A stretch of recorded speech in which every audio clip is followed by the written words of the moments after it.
Hi there, and welcome back to another episode of Tennessee Telecast, the show where the news is unbiased, local, and may pertain to you. For today's episode, we're talking about a very controversial issue for many Tennesseans. I'm talking about mask mandates and how Governor Bill Lee passed an executive order on August 16th, having a new policy on mask mandates. We're going to talk about how that could change Oak Ridge schools.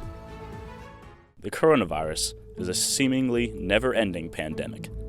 And with this pandemic, new policies are being signed at one moment and being kicked out the door the next. As availability to vaccines around the country came about in March, coronavirus numbers went down drastically. And with those low numbers came the loosening of mandates and the opening of schools.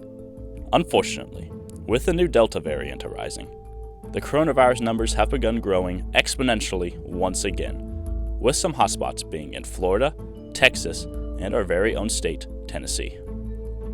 Considering these numbers, Governor Bill Lee continued to pass an executive order on August 16th, allowing the parental dropping of any mask mandate in school. To understand why the governor made this bold decision, let's ask the AP United States government teacher for some insight.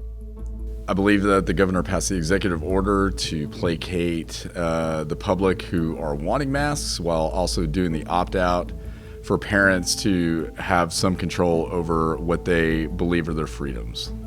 According to Mr. Sawyer, Bill Lee's decision was made in order to gain votes from his base. Regardless, schools are still mandating masks. However, this time, parents can opt out of their child wearing a mask. To understand the consequences of this decision, let's ask a doctor who understands viruses and how they spread.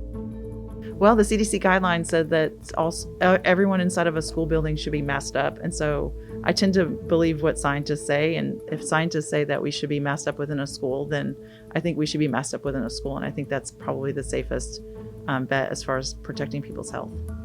The message seems to be clear to get vaccinated and or wear a mask.